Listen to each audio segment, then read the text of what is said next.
I was just finishing my 8th year in the Marine Corps. I am Captain Tim Jones, 30 years old, married to a beautiful 22-year-old strawberry blonde. I met her 2 years ago while on leave in my hometown. It was love at first sight for both of us, but we waited until 6 months ago to get married. I wanted to get out of the Marine Corps first, but I gave in to her urging and begging and married her with 6 months left in the Corps. I gave up a promising but dangerous career in the Corps for love. Looking back, it was a mistake. Everything went well. I was cruising towards my departure date when this blip in my plans came up. I was teaching a course at the infantry school when they decided to send me to Africa for 3 months to train another nation's Marines. In 20 years, they would become our enemy, and America's sons would be fighting against the same people I taught. Politicians. I hate them. I kissed her goodbye and said I would be back before Christmas. It was September, and true to my word, I was back the first week of December. I took leave over Christmas and New Year. We went home and found a condo close to where I hoped to be working. Everything was fine. My life was perfect. I had a good wife. I was promised a job in a profession I had studied for in college. Yup, I was going to live the dream.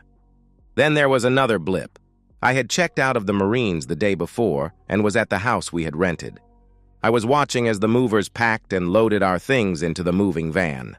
In the bedroom, I watched as the movers tore apart the bed. Nan, short for Nancy, my wife, is in the kitchen watching some men pack things there. After they hauled the bed out to the truck, the guys came back to get the bedside tables. The guy picked the table up and started to carry it out. He looked at me, shook his head, and grinned. When I saw what he was grinning at, I was dumbstruck, to say the least. There on the floor were 10 dried-up used condoms. I was surprised. Why?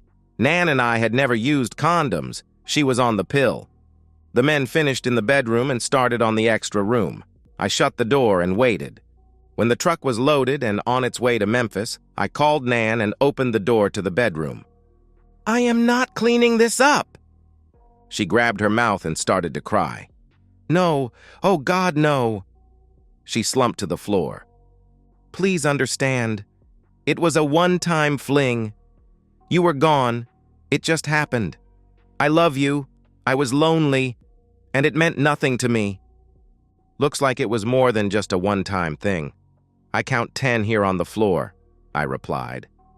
Then began more and more crying, from the perspective of Nan. I heard Tim start vacuuming the spare room, so I got up off the floor and found a plastic bag. Using it like a glove, I gathered the used condoms up off the floor and took them out to the trash. Tim was finished with the vacuum cleaner, so I used it to vacuum what was our bedroom. He stuck his head in and said he was leaving for the hotel and asked me to stop and pick up something for supper. That's a good sign. At least he is planning on us having supper together and staying in the same room tonight. I finished cleaning the house and locked the doors.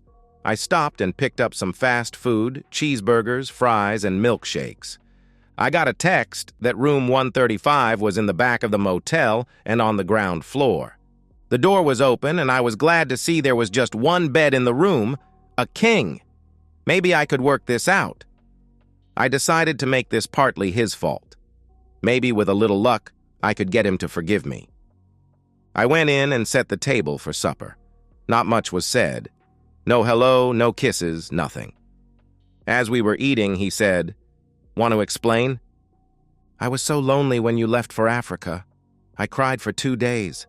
Finally, I pulled myself together and decided it would not be that long.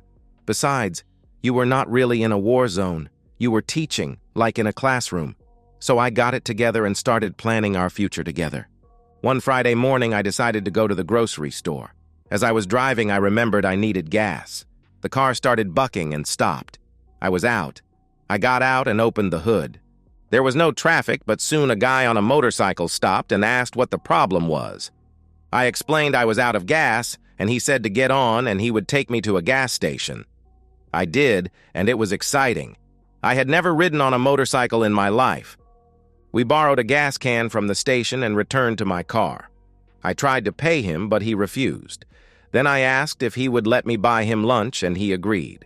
We went to that Waffle House on Highway 98. We talked for about 2 hours. He was from San Francisco. He was taking a break from college, just riding around the country on his bike. He was half Irish and half Japanese. He had long black hair, and to be honest, he was very handsome. He was very intelligent and fun to be around. I made a mistake. I invited him to the house. Remember, I was so lonely. I thought you would never know. He spent the weekend. I made him use condoms even though I was on the pill. I did not want to chance a STD of any kind. Monday morning, he got on his bike and left. I have never seen or talked to him since, I promise. And about the condoms, he always got up and went to the bathroom. I thought he flushed them. Why he dropped them behind that table, I will never know. Also, one more thing, that table was in the corner up against the wall and the bed, so I never moved it when I vacuumed. Please don't let this affect us. I love you. I was just lonely, and you were so far away. I missed you so much. I started crying. That worked. Tim got up and took me in his arms. We showered together and then lay on the bed. He made love to me 3 times that night. Then again in the morning before we left on that 12-hour drive to Memphis and the rest of our lives. He still loves me. Back to the perspective of Tim. Yes, I still love her. Trust, never again. She fooled me completely for 3 months. And how much of that story is the truth and how much is left out? I decided that part of this is my fault. One of the reasons I did not want to marry until I was out of the Corps was the life of a Marine's wife is lonely. A Marine is deployed a lot. There are unaccompanied tours of duty, like to Okinawa with the 3rd Marine Division. Really hard on a marriage. So me leaving her for 3 months had been the cause? Okay, I'll buy that. Once. But from now on, I will watch her like a hawk. I believe that means very closely. Let's skip ahead 3 years in this story. Everything is going great for us. I have made a small fortune in the commodity business. Due to some clever business decisions, we are looking for a place outside of town on a few acres where we can start a family. No more problems with Nan. We are always together and she is very happy. When I have to travel to Chicago, she goes with me. I still do not trust her alone. The fact is, I do not trust her at all. Sorry, but once burned, twice shy. Once a cheater, always cheater. Fool me once, shame on you. Fool me twice, shame on me. And any other of those little sayings. They keep me alert. Nan calls and says she has found the perfect place for us. An old antebellum house with 6 bedrooms on 120 acres. The house is in need of some heavy repairs and restoration, but it is perfect, she says. I go look, and I agree. It looks like the house in Gone with the Wind. With about $500,000, we can restore it to its original beauty. So that's what we decided to do. We bought the place and looked around and found a contractor who had experience in restoring old houses. He had great references, so we hired him. He moved to town and got an apartment about 30 minutes from the job site and started work. Nan said she needed an office at the site to oversee the work and handle all the subcontractors. She wanted to make sure everyone was paid and there were no problems. She bought a small trailer and had it moved to the property. She set it up about 300 yards from the main house and put it in a well and septic system. An electric line was installed along with a 500-gallon butane tank to provide heat during the winter months. We thought that when we moved in and started to have kids, this would be a place where the help could live. That was my idea anyway. After the trailer was set up and before any work started on the house, I took Nan to lunch and then out to a movie. While we were on our date, I had a technician from the spy shop here in town install hidden cameras in the trailer. They connected to a website that I could access any time and watch what was going on in the trailer. Remember, I love her, I just don't trust her. Everything went fine for the first 2 months. I watched the trailer and did not see anything out of the ordinary. Then one Wednesday afternoon, just after lunch, I logged on to see Nan and this contractor, Sam, looking over plans laid out on a table in the living room of the trailer. His hand went to her butt and squeezed. When are you going to let me have some of that sweet part of yours again? Again? What the heck? Well, if you promise not to leave a mark, right now. She grabs him and kisses him on the mouth. When they break apart, he laughs and shouts, "I promise." Then he picks her up and carries her into one of the bedrooms. They are never used, but the beds have sheets on them. Now I know why. What the hell? This is not the first time? Where has she been sneaking off to and when? I guess it really doesn't matter. This is going to end soon. When they are finished, she takes the condom off. She remembers what happened the last time she left that task to a man. She comes back into the bedroom and starts to get dressed. He helps her bra, then says, "My guy is ready. You just say when." "I've told you I want to wait until this house is finished. You will be back in Boston and I will be buying furniture for our dream house. Tim is mugged and killed for his Rolex and wallet. I just cannot live in the house where we plan to live the rest of our lives, so I sell it. After collecting on his $1 million insurance policy, I leave the state. You and I can live a long time on that amount of money." They dress, and he goes back to the job site. She locks the trailer and leaves. I guess she is on her way home. I cut the computer off. So her plan is to have me killed, then run off with her lover and live happily ever after? Not going to happen. She is home before me and running a bath. She meets me at the door with a big kiss. I hope she brushed her teeth. Then she gets in the tub. I am wondering what is going on as I sit and watch the evening news. When she is finished with her bath, she comes into the living room and sits on the floor in front of my chair. She starts telling me how she can't wait until the house is finished and she can go off the pill. We are going to have 4 kids, and she is going to be such a good wife and mother. Thursday morning, I went to work and she went to the farm. I watched off and on all day, but there was no fooling around. She left at about 1 p.m. and Sam worked until almost dark. She was home when I got there. That night she wanted to make love, and I thought, why not? She said that I might have bruised her, I was so rough. I told her I was sorry, not. The next morning I went shopping for some of the things I would need this weekend. Saturday I was off work. No trading on the weekends. No one was working at the house, and Nan had an appointment to get her hair and nails done. This would give me time. By 1 in the afternoon, I was back at the condo watching a ball game when Nan walked in. She looked beautiful. I told her we should go out to supper and dancing tonight. She loved the idea, so at about 7 p.m. we dressed, and I took her to the Vapor Supper Club out by the airport. We had steaks and then danced until about midnight. When we got home, she attacked me, and we made love until the wee hours of the morning. Sunday was a late breakfast, then us laying around watching football. Her favorite team lost. A sign of things to come? Monday morning, I kissed her goodbye and went to the office. She went to the house, and I watched as she entered the trailer. It looked like she was arraigning contracts in order to pay them. At about 10:30 a.m., she went to the house. I saw her enter and watched for her to leave. In an hour, she was back at the trailer. She fixed herself a tuna sandwich and just waited, looking out the window at the house. What is on her mind? At 2 p.m., Sam walks in, and he walks over to her and takes her in his arms. "I missed you this weekend. You look amazing. I love your nail color and your hair is so pretty," he answered. "Thank you, and I missed you too. I can't wait until we can be together all the time," she replied. "Just a little longer. I want us to have the perfect alibi. Then when your next job comes up, we will both work together. I love that idea. We will have a great time. You designing and me doing the work. We will make the perfect team. And don't worry about us being blamed for his death. My guy is a professional from South Boston, part of the mafia up there. What did Shakespeare say about the best laid plans of mice and men? Get me to the bedroom. I am tired of faking it." She was faking. I thought so. He picks her up, and they go into the bedroom. I give them time. I watch as they undress each other. As he enters her, she hears a cell phone ring and a worried look crosses her face. "Whose phone is that?" is forming on her lips as the cameras go blank. It was almost an hour later that I got the call. There was an accident at the job site and I should get there as soon as possible.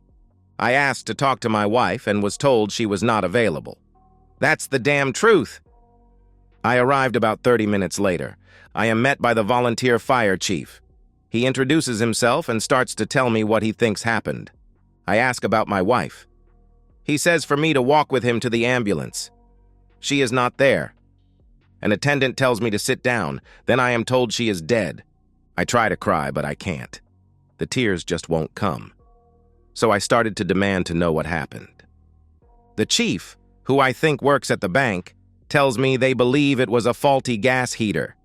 Since this was the first cool day and with all the rain lately, they probably lit the heater to stay warm. Something happened, and a spark of some sort set it off. The sheriff and the county coroner are on the way. I notified them when I found the bodies.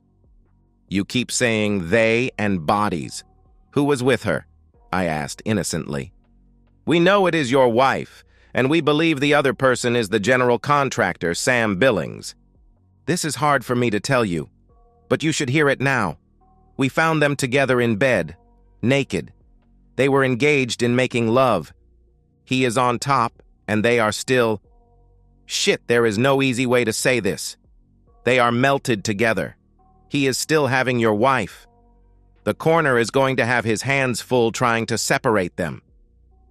I put my face in my hands to keep him from seeing me laugh. That lying, unfaithful wife, I scream at the top of my lungs. I can't believe she would do this to me. This is our dream, and she is cheating with the contractor. That betrayer. That unfaithful woman. About that time, the sheriff and a black hearse drive up. I stay seated in the ambulance, but the fire chief runs over and starts talking. I heard him tell them that I was pretty upset until I found out what was going on in the trailer. Now I am just mad. They ask what he is talking about, and he explains how they found the bodies. The sheriff is trying hard not to laugh. The coroner, who is an older man and a doctor at a small clinic in town, asks to see the bodies. The sheriff and a young deputy follow the fire chief and the coroner into the burnt-out trailer. In seconds, the deputy is back throwing up his lunch in the front yard. The coroner goes to the hearse and brings back 2 body bags. He passes me and shakes his head. I'll do my best to separate them, but it may be easier to take them back to my office. They are really stuck together. I'll contact you sometime tomorrow about claiming her body. You can throw that unfaithful wife in the dump for all I care. Do not call me. He walked back into the trailer. Just about that time, another car drives up. Out jumps a woman in some type of fireman's uniform. She walks over to me and asks who I am. I told her I was the owner of this property, and my wife and her lover were killed in the fire. I guess I said this with venom in my voice. So I take it you did not know about the lover? Not even a hint, I replied. I am with State Fire Investigator's office. These volunteer fire departments do not have the funds to train an investigator, so I handle this part of the state. I'll need to talk to you tomorrow after I finish my investigation, so where can I find you? I'll be at my office until about 4 p.m. After that, you can reach me on my cell phone. I hand her my card. What about the funeral arrangements? I will not be making any arrangements for that woman. Maybe her mom and dad will want her, but not me. The coroner said they were melted together and he was going to try and separate them at his office. Well, forget that. They want to be together, bury them together. Then we watched as they carried one body bag to the hearse. The deputy had the other in his hand, so I guess both were in the same bag. The ambulance, the hearse, the sheriff, and all the volunteer firemen left. I watched as the woman fire investigator entered the trailer and began her investigation. She is not going to find anything. That was what I was thinking. The next afternoon, I parked my car in front of the house and looked around. One thing was certain. Nan and her lover had done a great job. It was almost finished, and its beauty was back. Now what am I going to do with it? I was walking around downstairs when this cute little red-headed girl walked in. I asked if I can help her. You don't know me, but I am one of the subcontractors. My father and I own a paper and painting company. We are getting the walls ready to start papering the downstairs later this week. You are going to complete the job, right? Of course, he is going to finish this place. It is beautiful, and it will be even prettier when it is all landscaped and the garage and stables are finished. I turned to see that woman fire investigator walking in the door. She walks directly over to the redhead and kisses her on the mouth. Okay, lesbians. Lesbians, I have no problem with that. Who cares what somebody does in their bedroom, not me? I thought I saw your truck pull up. I guess this is as good a time as any to have this talk. Let's find a place to sit. We go into the kitchen and find a table where the workers eat lunch. First, I need to spend some of your money. She takes out her cell phone and looks for a number, then calls. Buck, yeah, Sandy here. Listen, can you get over to that old antebellum house off 78 early in the morning? Of course. I want you to bring your backhoe. There was a trailer fire yesterday, and I have finished my investigation. I overheard the owner saying he wanted that off his property, and I told him it would be too hard and costly to haul off. He decided to dig a big hole and just bury it. I told him I knew just the guy for the job. I want you to dig a big hole off to the right. Remember the right. The septic system is on the left. Then push everything in the hole and cover it up like it was never there. Sure, 7 a.m. is fine. Just see Lori and she will handle getting you paid. Thanks. Remember the right side. Okay, bye. Now she looks across the table directly into my eyes.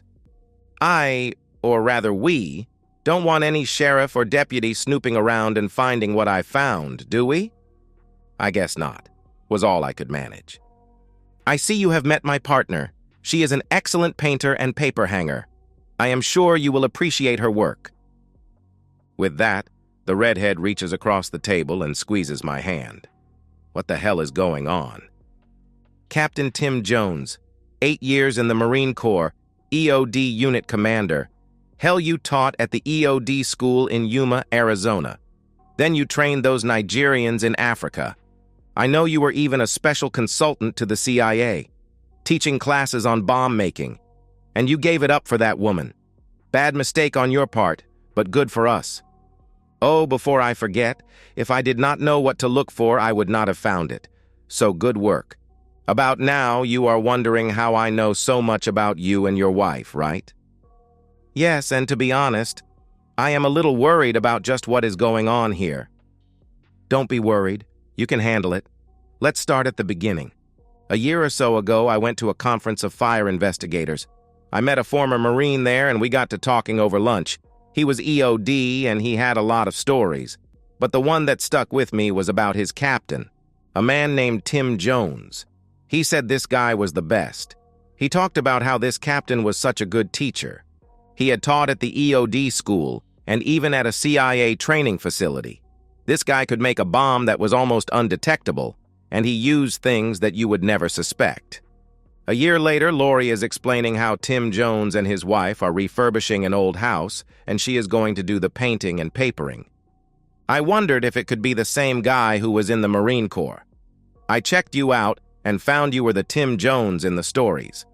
Lori told me how she suspected your wife and Billings was having an affair. She had seen them leave the job site to pick out materials. She thought they were gone too long. Then they started spending way too much time in the trailer alone. When I heard about the fire, I figured you had caught them. Tim, okay, so you know all about me. I killed 2 people yesterday. So what do you want? Money? Do you want me to sign over the title to this house? What exactly? Sandy. Don't be so crude. Lori and I talked it over last night. What we want is kids. We are lesbians, but we want to be moms. We decided you would be a good father. And this house. What a great place to raise kids. Tim. So I get you both pregnant and give you the house. For that, you keep my secret. Sandy. Oh no, much more than that. We are not going to raise our kids without a father figure. Let me explain. Okay, you got rid of a cheating wife and her lover. We have no problem with that. Lori and I are lesbians, but we are still in the closet. Nobody knows, not even her dad. Everyone thinks we are just friends. She has her job and I have mine. We are hardly ever seen in public together. We do not go out drinking or even to dinner together. We are never affectionate in public. Do either of us look like a lesbian? No, in fact, you are both very pretty. Sorry, I did not mean to imply lesbians are ugly, just that both of you are pretty. Again, Lori squeezes my arm. I notice she has beautiful green eyes. But back to Sandy. She caught me looking into Lori's eyes, I am sure. She does have pretty eyes. Don't worry, I won't be the jealous type. Our plan is that we all move into this house when it is finished. We share a bedroom and a bed. We announce to the world that we are a trio. No more sneaking around for us and you get both of us. We raise the kids as normally as possible. You know, with them having 2 moms and 1 daddy. But how hard can that be? What do you say? First, I want to tell you that you have beautiful blue eyes, and I think only a fool would say no to this plan of yours. Any man would be lucky to get either of you but both? Every night in the same bed? How do you suppose we start this and not raise red flags? I mean, I cannot go from losing my wife no matter that she was cheating one day to living with 2 beautiful girls the next day. Sandy, I told you this guy was smart. Our idea is you start spending more time out here at the house, supervising its completion. You meet Lori. You talk to her dad about her and show some interest. You find out she has a friend and invites us both to dinner one night. Things progress slowly over the next 6 months. I mean, the folks around here will know how hurt you are. They will think it good for you to be getting out. Then one day we all move in together and start our family. Some will not like the idea of a trio, but who cares? Sound like a good plan to you? Yes, it did. I did not attend the funeral and let it be known that I had no idea she was cheating. Her parents apologized to me a number of times. It was not their fault, and I never treated them badly. Lori, Sandy, and I started to go to dinner together, then to the movies. The first night I walked them to the door of Sandy's apartment, they stepped inside, and Lori grabbed me and kissed me on the mouth using plenty of tongue. When we broke apart, Sandy did the same. Then Sandy grabbed Lori and kissed her while I watched. Think about all the fun we are going to have when we all 3 live together. Now good night and drive safe. I was pushed out the door. I got that a lot over the next few months. I never even got to feel a titty or touch a butt. It was always, wait until we move in. So I waited. When the house was ready to move into, they helped pick out the furniture. A month after I moved in, Sandy gave up the lease on her apartment, and Lori told her dad she was moving in with me. It was a Friday, and we had been unpacking their boxes all afternoon. It was now summertime, so we were all a little sweaty and tired. Sandy suggested a shower, and I started to walk out of the bedroom to give them some privacy. Where do you think you are going? Get undressed and get in. That shower is big enough for all of us. That was the first time I saw either of them naked. And what a sight it was. We played in the shower for over 30 minutes, soaping and rinsing over and over. We have a tankless hot water heater that was going to pay for itself in 6 months. We plan on living the rest of our lives together, always trusting that our secrets are safe. And that's the end of today's story. If you enjoyed it, please give this video a thumbs up and drop a comment below. Your support helps the algorithm push my content further. If you're new to the channel, don't forget to hit that subscribe button. It really helps me keep creating more stories for you. Thanks for watching, and I'll see you in the next one.